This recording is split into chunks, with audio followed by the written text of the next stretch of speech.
मित्रांनो नमस्कार. आजच्या भागामध्ये आता इंद्र इकडं राणीच्या आई त्यांच्यासोबत बोलत असतो आणि म्हणत असतो, की "हे बघा तुम्ही काळजी करू नका. मी आहे ना, तुम्हाला जे काय हवं नको ते मला सांगत जा.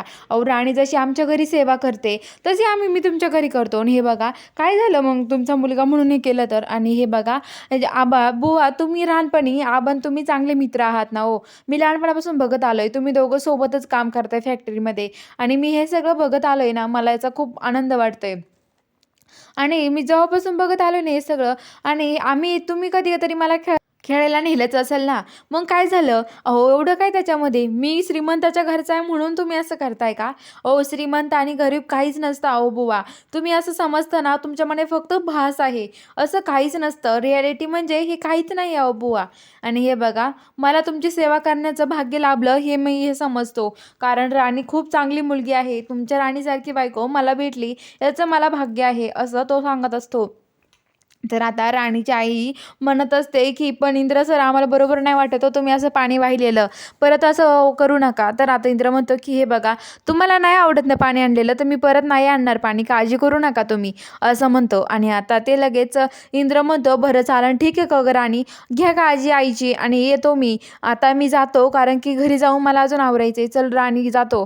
असं म्हणतो आणि इंद्र जायला निघतो. राणी इंद्राकडे बघत राहते आणि म्हणत असते, की "इंद्र सर खरंच खूप चांगले आहे. इंद्र सरांसारखे मिस्टर मला भेटले, माझं खरंच भाग्य आहे," असं म्हणते. आणि आता इकडं जो इंद्र आहे तो घरी यायला निघतो आणि इकडं आता जो अजित असतो तो जिन्यावरून खाली येत असतो. मालती राणीचा इंद्राचा राग सगळा त्या अजितवर काढते. रागा-रागा चाललेली असते तेवढ्यात तिकडून वरून अजित खाली येत असतो आणि मालती त्याला येऊन धडकते आणि त्याच्या हातातलं जे सामान असतं ते ड्रोन बनवायचं ते सगळं काही खाली पडतं आणि खाली सांडून जातं ते सामान. तर आता लगेच ती मालती म्हणते, "काय रे तुला डोळे नाही का? बघून चालता येत नाही का? बघावं तेव्हा ते सामान हातात घेऊन चाललो काही होईना न जाईना तुझ्याच्यानी. काय रे करते आता तुला? नुसतं सामान घरात राडा घालत राहतो. काही जमत नाही तुला. नको सांगत जाऊ तू मला हे सगळं. आणि काय रे माझ्यासमोर कशाला येतोस घेऊन ये? तिंदा-तिंदा फेक तिकडं ते सगळं सामान चल." असं म्हणते. तेवढ्या तिथे आता रत्ना काकी येतात. रत्ना काकी म्हणतात, "अगं मला तुला काहीतरी विचारायचं होतं राणीच्या आईबद्दल. तिचं दुखणं झालं. काय झालं तिच्या आईला सांग ना." तर तेवढ्यात आता मालती तिच्यावर खूप ओरडते आणि म्हणते, की "रत्नाई तुम्ही माझ्यासमोर येऊ नका. हे काय हो तुमची भणभण? मला नाही माहिती. मला नका विचारू ते काय झालं ते." आणि तिला पण ती खूप ओरडते. आणि आता इकडं ती सगळ्यांवरती इंद्राचा राग काढते. आबा ते सगळेजण तिथे जमा होतात. तेवढ्यात तिथे इंद्र पण येतो आणि ती विचारते, "काय रे इंद्र, तुला काय गरज होती व्यवस्थित जाऊन पाणी व्हायची? तुला काही कळतं की नाही? अरे तू त्या आबांवरतीच गेलाय खरंच ना? अरे यांना पण अशीच सवय होती तुझ्यामुळे. आणि काय रे तुला कळतं की नाही? आणि कशाला तिथे पाणी वाहत होता रे? काही तुला इमेज आहे की नाही तुझी स्वतःची? आणि काय रे काही वाटत नाही का तुला प्रायोरिटी का काही आहे की नाही? स्वतःचं काही वाटत नाही का? आणि स्वतःला डायरेक्ट तिथं कामाला झोपून दिलं. अरे काही समजलं पाहिजे इंद्र तुला." खूप बोलते त्याला. तर आता इंद्र म्हणतो, "आई तू का राणीला समजून घेत नाही? अगं ते गरीब आहे म्हणून काय झालं? खूप चांगली माणसं आहेत ते आणि तिच्या आईचं दुखतंय म्हणून मी तिथे थांबलो तर काय झालं? राणी आपल्या कोणाला काही झालं तर थांबत नाही का? एवढं काय त्याच्यामध्ये? अगं मी पाणी नाही वाहिला तिथे थोड्या वेळ फक्त तिला राणीला मदत करत होतो. मग काय झालं मदत केल्याने?" मालती म्हणते, की "मला अजिबात ही पटलेलं नाहीये." असं बोलते आणि आता इंद्र रागा-रागा रूममध्ये निघून जातो आणि राणीला ती इंद्र आहे जो इंद्राचे बाबा आहेत ते म्हणतात, की "अगं मला ती समजून घे ना, तो पण मुलगा आहे आपला. असं का वागते?" असं म्हणते.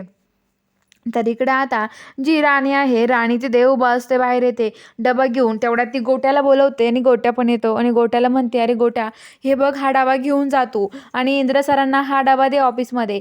तर आता ते म्हणतात, "ठीक आहे, मी देतो इंद्रा सरांना हा डबा." असं म्हणतो आणि आता ते डबा घेऊन जातो. तर आता तो डबा घेऊन नाही का, तो म्हणतो, की "खरंच जा हां, इंद्र सरांना डबा द्यायचा आहे. डबाच द्यायचा आहे का अजून काही द्यायचं आहे?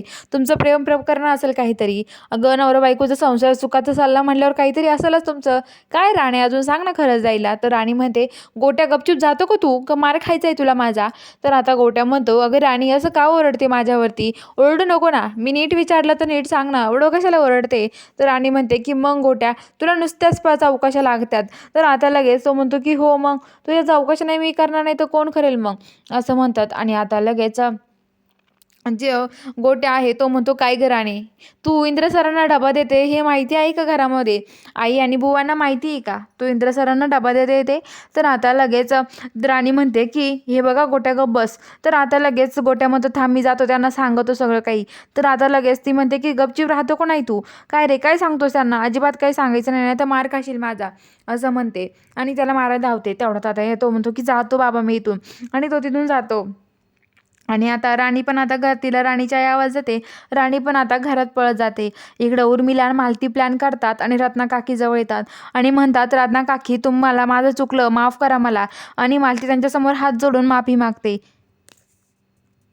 रत्नाई म्हणते, "अगं जाऊ दे ना, काय झालं? नको माफी मागू माझी, एवढं काही नाही त्याच्यामध्ये." तर आता ती म्हणते, की "तुम्ही काय विचारत होता मागाशी सांगा ना."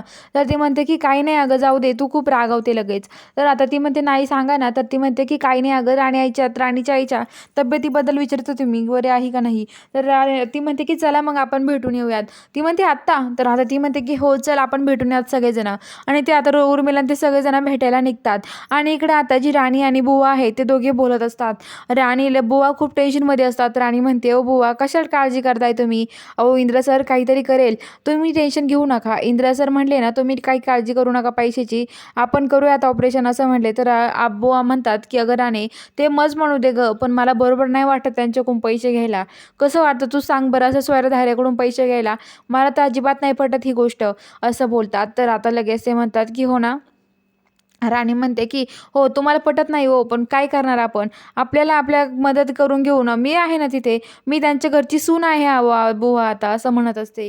तेवढ्यात तिकडं राणीच्या सासू म्हणजेच आता ती रत्ना काकी आणि ते सगळेजण येतात आणि त्या आल्यावरती त्या घरात येतात. ते म्हणतात, "तुम्ही इथे?"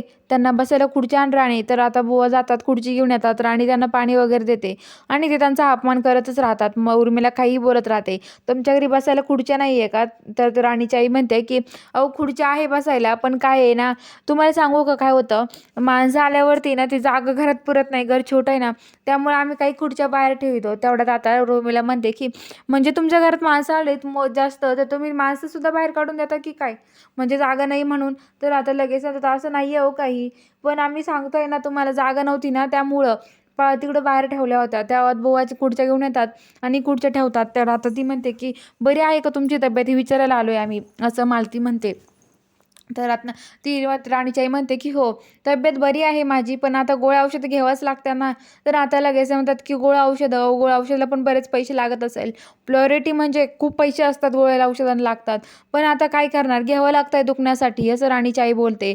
तर आता लगेच राणी म्हणते, की "जाऊ दे ना, एवढं काय त्याच्यात पैशाचं, आम्ही करू पैशाचं ॲडजस्ट." तर ती म्हणते, की "हो, पण ऑपरेशनचं काय करतात?" तर आता राणी म्हणते, की "ऑपरेशनचं पण आम्ही बघून घेऊ. तुम्ही कशाला काळजी करताय उगाच." असं ती मालती त्यांना म्हणते. मालती म्हणते, की राणीच्या आईला तिला खूप टेन्शन द्यायचं असतं. त्यामुळं त्या सगळ्याजणी तिथं प्लॅन करून आलेले असतात. पण रत्नाकाकीला यांचा प्लॅन माहीत नसतो. रत्नाकाकी भोळ्या त्यांच्या संग आलेल्या असतात भेटण्यासाठी. बघूया आता नक्की पुढील भागात काय घडतं. बघायला चॅनलला सबस्क्राईब करा.